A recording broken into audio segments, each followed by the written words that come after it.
welcome to Nourishing the Mother, where inspired women talk about the journey of motherhood through the common thread of parenting, relationship, and sexuality as a path to consciousness. We ask, in what ways can we show up more fully, live more meaningfully, parent more wholly, and love more unconditionally? How can we mine the wisdom from the experiences of our lives and expand into those challenges? If you are here, you care about paving a path of conscious and intentional motherhood, connected with yourself and your gifts, and also illuminating your children in theirs, so we may raise more whole humans who can impact this world in a more humane way.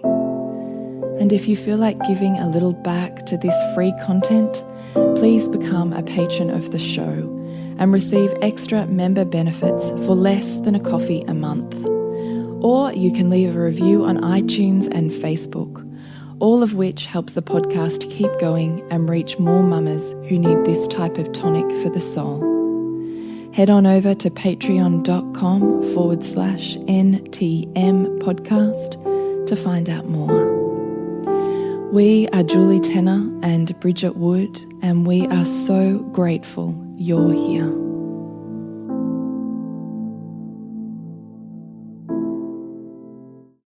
Hello and welcome to Nourishing the Mother. I'm Bridget Wood.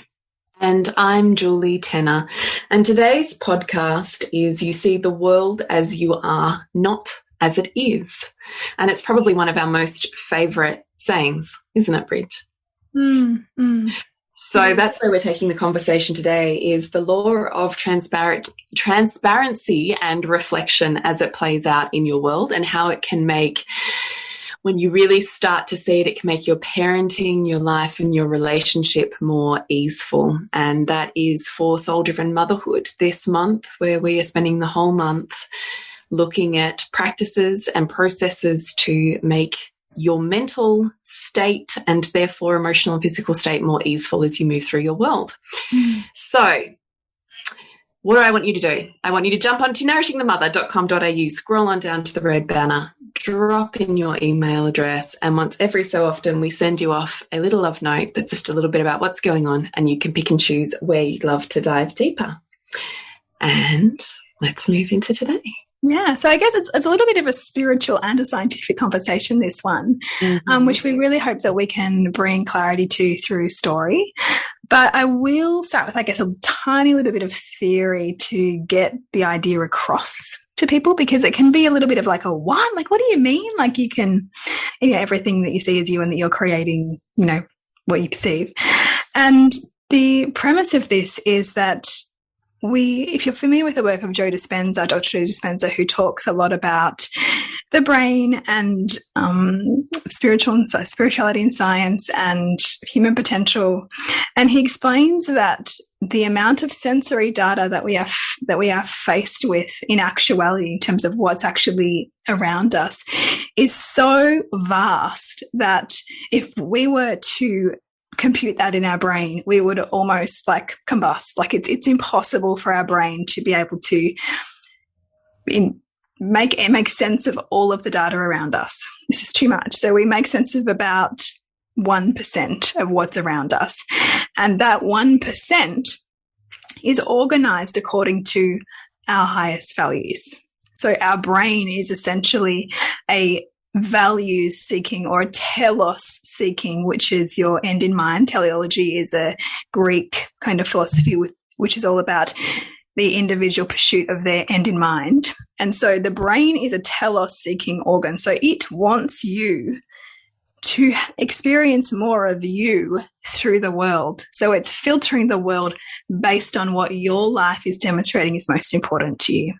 And it will filter out, you just won't see the other stuff.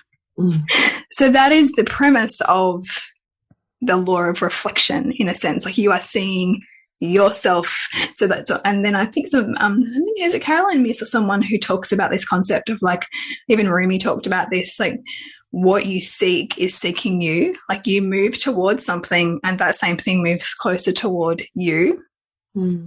which I think is kind of, it's just so, it's beautiful, and it leaves you open. It just opens, for every answer you have 10 more questions, right? Which we love, and so that is kind of how I want to frame it in terms of the functionality of the way that your biology works to demonstrate this law.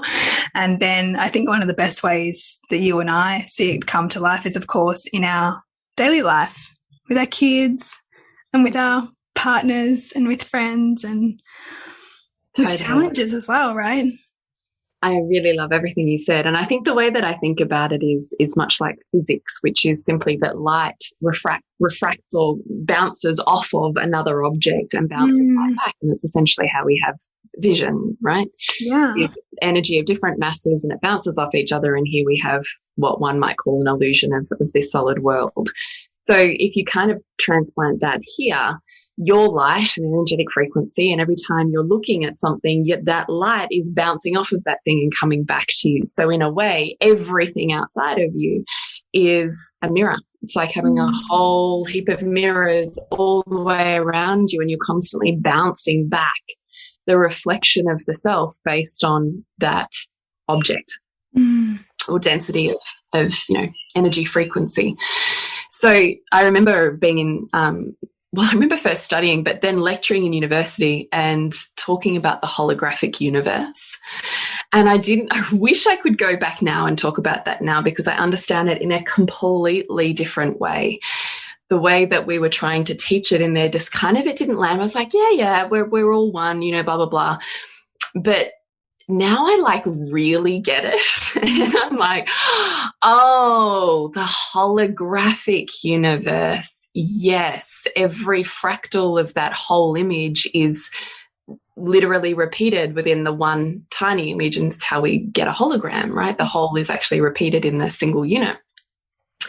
And I'm like, oh, I get it. And fractals of the body and fractals of the formations, of there's always order, even in chaos, there's order in how everything is created. Like, how many of us have sat there and watched? Anyway, I'm getting off track because I love this so much.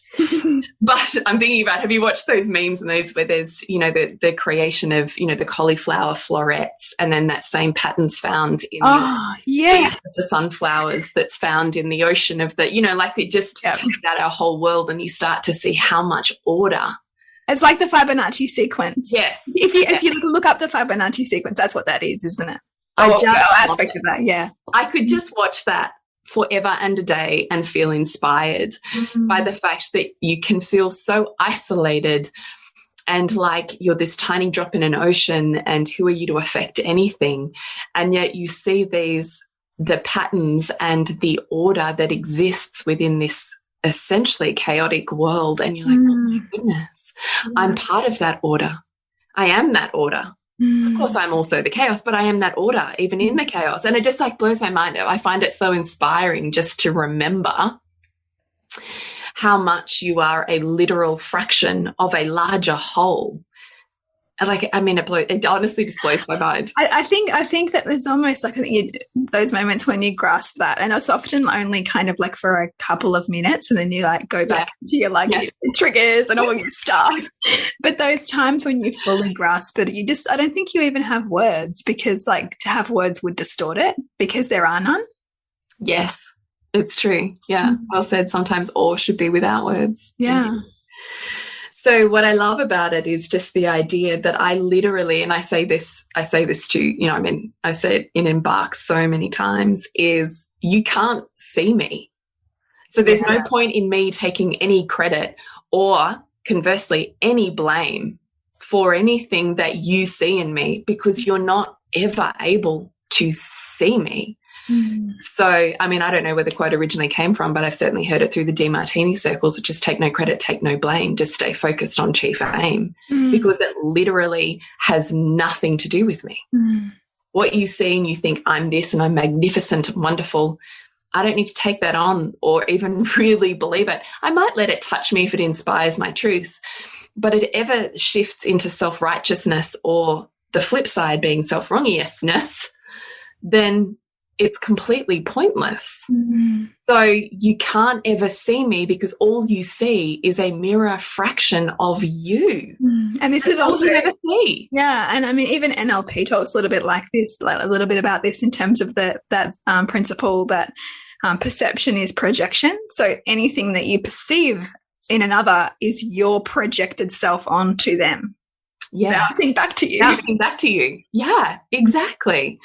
Which sometimes you're going to love because it means that whatever you see that you consider a light or a beautiful quality in someone, you're just seeing a part of yourself that perhaps you need to see right now, or you need to claim or own more thoroughly right now. But it's really so within, so without, right? Like it's that constant reflection of what is within is what is seen without. That's what that means. You see the world as you are, not as it is, because we will all have the same moment and perceive, 100 different realities in that moment. So what is reality?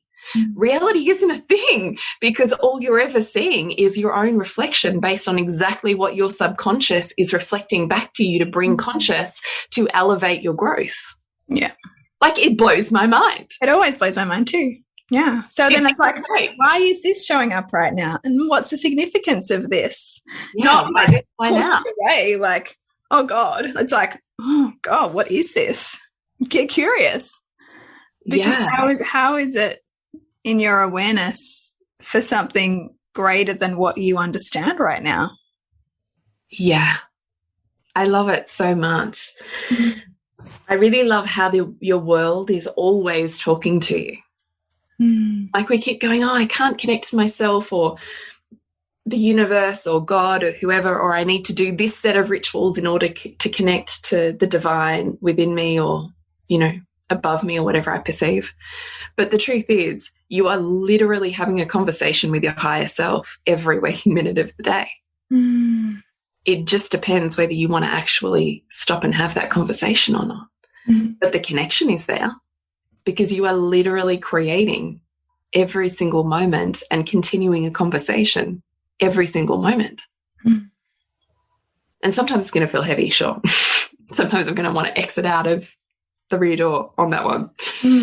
But I also find it super fascinating because nothing is, there's no such thing as synchronicity, not really. Everything's co-created. Everything's created in this moment as part of that conversation that you're continuing to have and evolve into. And I kind of just love that. I love the idea that I say this actually to my clients all the time. Okay, but we don't have to go looking for your next best practice because it's right here. Yeah. So what? Yeah. So what's the tussle right now? Because that's your practice right now. The thing that's reflected to you, the thing that you're butting your head against, the thing that keeps cropping up, the thing that's driving you nuts, the thing you're seeing all of the time. Reflection. That is your next step to where you want to go. You don't go, oh, you know what? I don't like that, so I'm going to do this practice over here. That doesn't work for me. I don't feel good, so I'll choose this practice and then I'll feel good. No, your best practice is right here in the conversation you're having with the universe. Don't go looking for something else. It's here, right here. What do you need to be here? What do you need to take this further? Like right here, reality as you see it, because it's who you are right now, or who you're trying to become or own or work out or whatever the thing is, that is your practice. Don't go looking for something that feels better. I'm going to chuck that in there because that feels better. That looks like that'd be a better thing. That'll get me to where I want to go. Nope. The thing that's showing up, the obstacle, the practice, the reflection is the thing. It's kind of a deeper version of bringing the truth of like that idea, like the grass is greener on the other side. No. Like it's right. It becomes greener when you like look at where you're planted and see what's here. Like, what can I walk through that to make this a more lush experience or to make this a more lush reality? Then, like, thinking that I've got to skip over that to this thing over there, which will have its own new set of challenges that you haven't, met yet because you tried to go around them. Right? Yeah, 100%. it's right here. You don't actually have to go and see a guru to work out your next best practice. Mm. You literally are revealing it to yourself in every moment. Mm. So be with that reality, knowing it will always transform into whatever it is you need to be with next. Like, it's always changing, right? Part of what I love about it too is when we can see that we are really just constant projector screens. Every time we assume, every time we say, well, I already know what he or she is going to say or think or do or act. I already know how this situation is going to roll. You're already projecting and you're already replaying that same movie. So anytime you're doing that, it's only because of a past that you are living in the present moment. Because if you were right here and you wiped the slate clean and you just started here with an open, completely open, no history holding on to heart space, you would totally change that reality. Right? But what I love about it in, particularly in relationship, is when you can see your stories, when you know your projector reels, the ones that you keep playing and you just store them away in your library. You know, we might call them voids. I mean, we've certainly spoken about voids in this podcast a lot, but there's certain reels of beliefs that we continuously revert to, that we are hardwired to continuously see the world through that set of lenses or that movie. And I think when you work out what your go-to projector screens are, or movie reels, it becomes a lot easier, I find, to be able to be in relationship in a more wholehearted way, because I know what my movie reels are. I know my movie reels of choice, even when it's my subconscious that's choosing them. I go, oh, this cat. Yeah, I've met you many times before. Probably means this isn't real. Better unplug from the matrix. Right?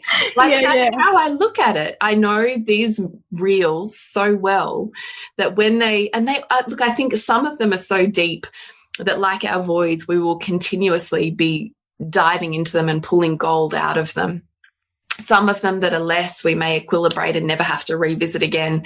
And then I think when life gets stressful and we're having a time of growth, we'll probably revert to an old neuro pathway when we haven't got all of the energy in this, the store bank for how we would consciously like to be in this moment. So I'm always aware that it's not a matter of someday I will evolve so much that this will just never be a problem for me. I will always revert. So best that I know my enemy like a friend. Yeah. So I practice knowing my stories. I practice knowing when I feel left out. Like, that's a big one for me. I'm isolated and left out. I have no friends. So whenever that starts to play, I'm like, oh, hello. Not true. All right. Good to know. Don't have to go down that tunnel anymore, because I know I just turn off that movie now. Look for the opposite, equilibrate it. What else? I was just trying to think, what else would it be? Mine would be, I have to always be in service and you're here to take advantage of me. You know, take advantage of my service. I'm here to serve you and you take me for granted. Oh, hello, old story. You don't get me and don't want to meet me. Oh, hello, old real. Right? And so I see these play and I'm like, oh, I find this really empowering, because when I know my old stories, it becomes very easeful to change my current reality and therefore my future. And I wonder how different relationship would be if we all just knew our stories so well that we went, oh, baby, I'm projecting right now. Let me just do my thing to turn off my projector. And I'm going to start from a clean slate and an open heart and meet you in that space. I bet my reality would be completely different. So I really love knowing this law of reflection and transparency, because I find it exciting. Like you were talking about, I wonder why I think that. Where did that come from? What is this here for? Why can I love this more deeply? Because when I love it in you, I love it within me. That's why intimate relationship and family is actually one of the most powerful, like, areas to grow yourself, because the reflections will often be so intense that if you can stay in that intensity and grow through that intensity and own the reflections there, what's possible to take out into the world is greater. Because the more that you can say, I am that, I even think that with my daughter when she's so aggressive and fierce, and I really have to work hard to hold that and not shame that and be with more of that. I actually visualize myself kind of like melting, like holding her, but melting into that and saying, yes, I can love that too. Yes, I can meet that too. Yes, I see that as beautiful too. Because that's for me to own in me just as much of it as it's to guide and parent in her. And the less that I can be with that, the higher up that notch gets turned in the world, either in your family or outside of you. So I find that really, I just think that if we have this lens on our life, then we can see the person in front of us and the world around us as a constantly unfolding mystery. The more that we're open to seeing more. And how exciting to know yourself so deeply and actually be able to interact with yourself. It's kind of like existing in between worlds, isn't it? I mean, it's beautiful if you think about it. Yeah, it's an opportunity for it it's an opportunity for enchantment, right? Like it's where you have more questions than answers. And I think that that's when life opens up, when you can be in the questions and let the questions lead you forward.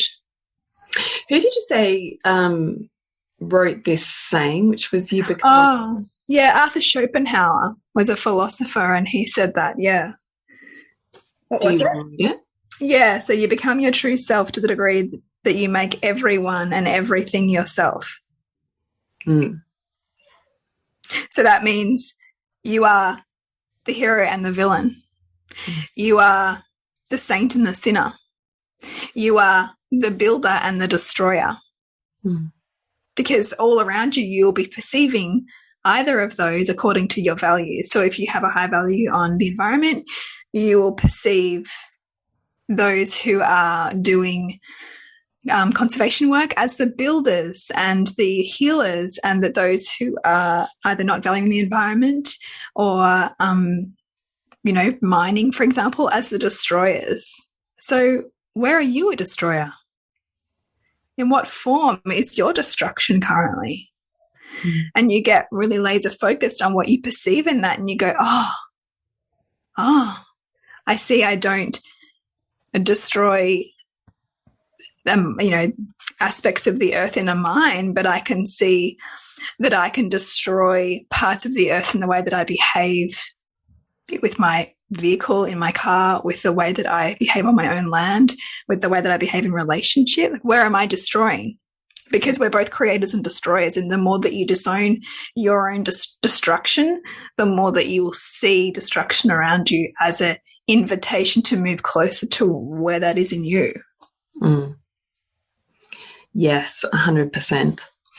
So if you took your traits at the moment that you struggle with the most, that you see reflected around you, perhaps in an in-law or a parent or a child or a partner or a colleague, then what we're essentially asking you to do is consider and contemplate that if this is just light bouncing back at you, and this is the next practice to where you want to go, which is a bigger place, one assumes, whatever you wish to achieve or attain this year, it goes, cool, let's deal with this. This is part of this. Let's break this blockage down. Let's open this power up, whatever it is.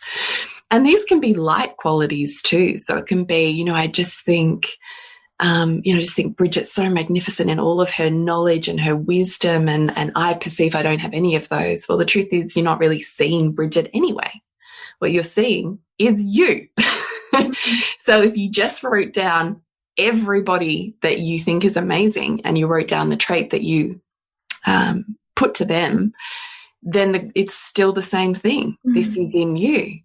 And and I remember a coach saying this to me once, and it took me so long to really grasp it, because the more infatuated you are with someone, the much, much harder it is to see that in you, because you've built it up so much. Like, but the truth is, you have exactly the same thing in your own highest values. Like, so whatever you most value is where you will have wisdom, where you'll have knowledge, and conversely, whatever you most resent, like in somebody or just collectively, the harder and harder it will be to own in you, because you've made it, you've put it so far down in like a pit that you don't want to see that and don't want to be that. So because your self-righteous persona, which we all have self-righteous personas, you would challenge your current identity too much to own those things that you've collectively put into somebody else, that your brain and subconscious wants to hold on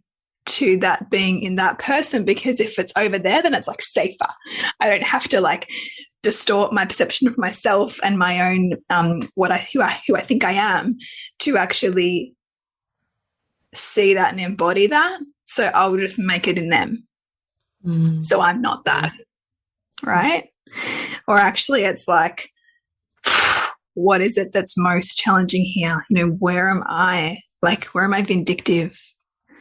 Where do I attack others? Right? So the things that you think that you're not, because you've built your identity on whatever you've built it on, the practice is going, okay, there's something here for me. Where is it? And sometimes we actually need, it can be good practice to even go to bed like at night and say to yourself, all right, brain, let's work together. I'm ready to see what you're hiding from me right now. I'm ready to see what I'm disowning. I'm ready to work with examples of me as that. So where am I that? Because our brain, because it's a value-seeking organ, it wants to show us what we're willing to see, and often we'll hide what we're not willing to see in ourselves in order to protect our identity. That's more of kind of our animal behavior. But as that Schopenhauer quote says, you become your true self to the degree to which you make everyone and everything yourself. Your higher self is trying to get you to own your villain and your hero, like to see that you're both. And it's your lower mind that's saying, no, I can't be that, and I can't be that, and I can't be that, and I've got to kind of maintain this, like, you know, perfect straitjacket of who I am, when in fact you're all of it. And the degree to which you can put all of it out there is the degree to which you're being authentic and yourself. But we hide things from ourselves because we build identities, and that's what it means to be human. So part of working through this is creating safety for yourself to see some of those things you disown. And Julie and I do this all the time. Like, we're always going, oh, wow. Identities are still limiting. Yeah. They're like labels, right? It still creates a box. And the truth is, you're never meant to stay in the box. No. So you want your world to be bigger. You want your reality to be other than it is right now. That requires a dismantling and a reconfiguration of the next box you put yourself in. And so whatever's in the way of that, or whatever needs to be included in order to expand into the next box, is the thing that's reflected to you. Right? Yeah. But your world does get bigger and more easeful the more you can be, as you were saying, Bridget, which is very much just at its crux, the tantric practice of saying yes to life, rather than no, yes, okay, yes, no, yes, as opposed to that, which is you're fighting battles all of the time. Imagine if the amount of energy you spent fighting battles and putting energy out on it's you, not me. What could you do with that energy? When all of a sudden you were like, no charge, that's cool. You do you. Yeah. Where am I going to divert that energy now? What would you do with that? That's how your world gets bigger. You can love bigger and your world gets bigger. because you're not wasting so much energy on pointless shit going out from you.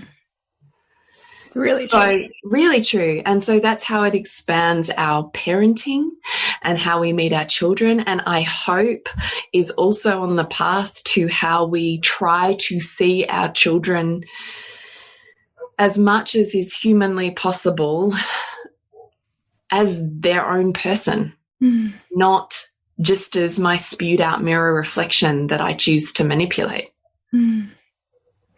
Because ultimately I wonder sometimes how much we really see our children, really, because we just so often just see the parts of ourselves in them, and then we're like, oh, you know, and we're kind of wrestling with this like thing inside of us based on what it's meant for us previously, or what it means for us now, or what we project it will mean for us in the future. It's all very us focused. Yeah.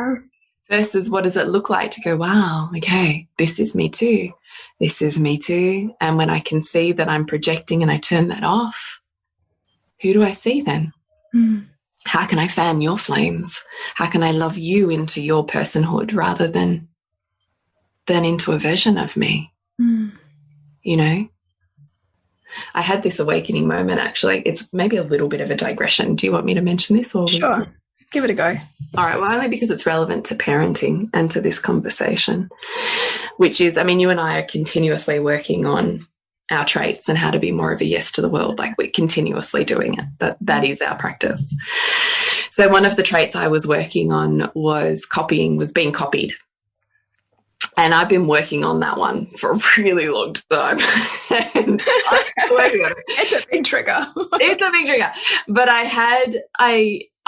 not that it's a big trigger, I find it really hard to be with because it hits so many of my old wounds. So it's not so much that I'm like triggered as in battling, but I find it personally really hard. And the amount of energy that gets diverted in that process, I'm not comfortable with. So I'm like, I know I could be using that energy for inspiration and creating shit, and instead it's diverted over here. I'm not okay with that. Let's be efficient in our energy resources here. So I'm working on this one. So anyway, I had a massive breakthrough just this week that I think is just like, I'm like, holy fucking shit. Now, I don't know if anyone else is going to get this, but Bridget, you will. Yeah. So I listed all of these moments in space and time as part of the DeMartini method that I perceived copying, you know, where I was, blah, blah, blah, all the things that we do.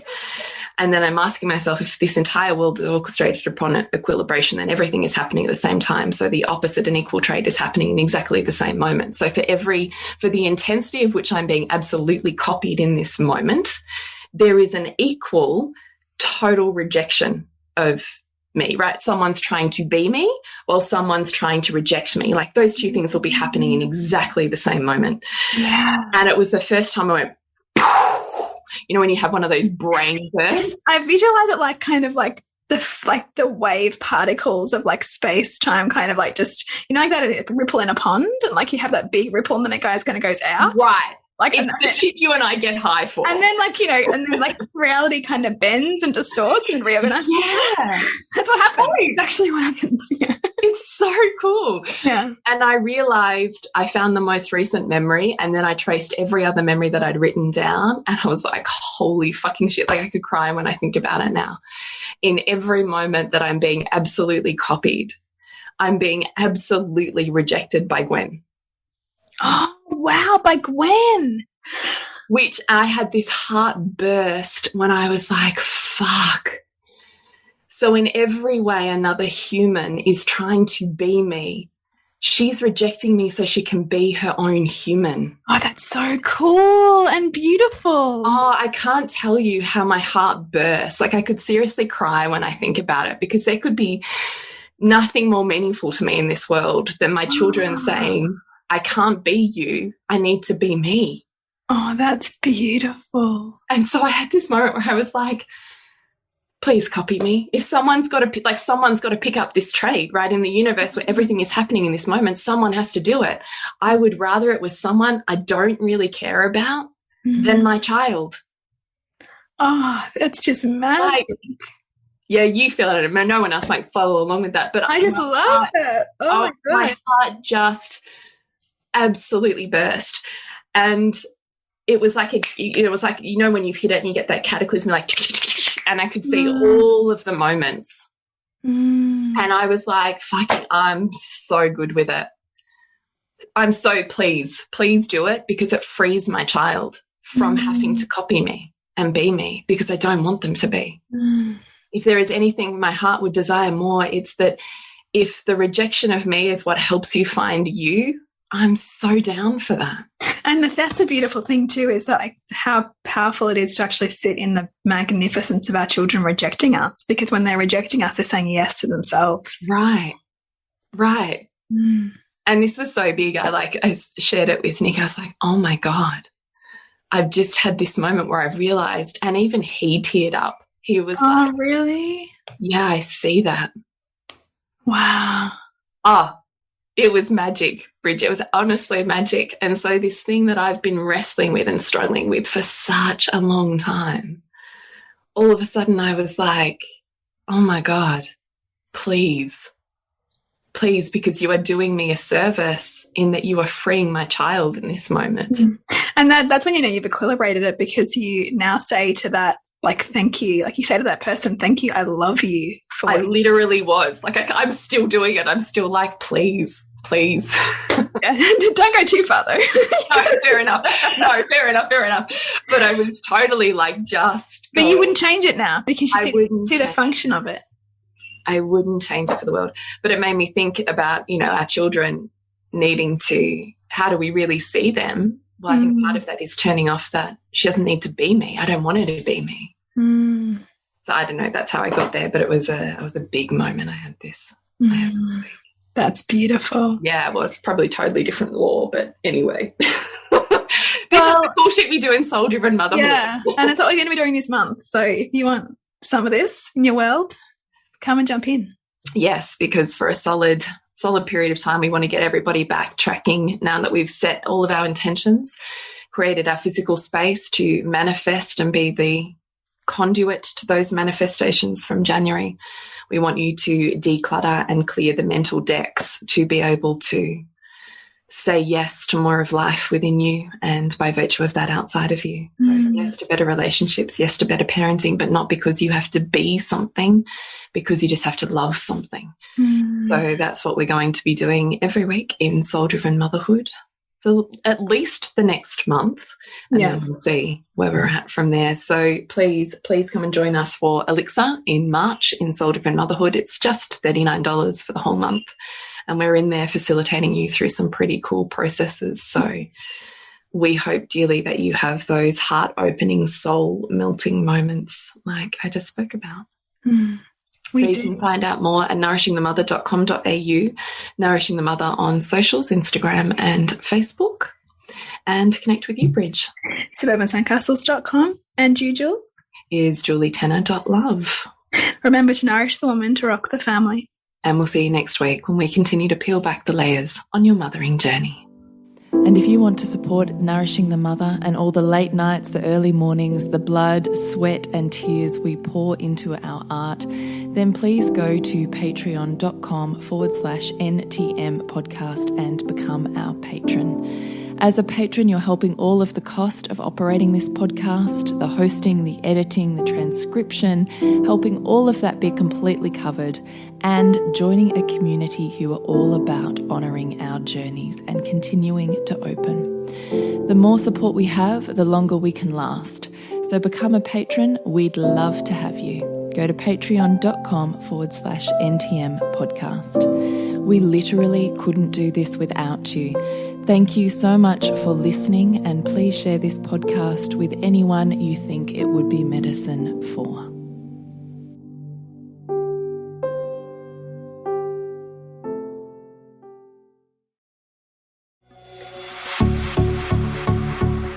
This has been a production of TheWellnessCouch.com. Check us out on Facebook and join in the conversation on Facebook.com/TheWellnessCouch. Subscribe to each show on iTunes and check us out on Twitter. The Wellness Couch, streaming wellness into your lives.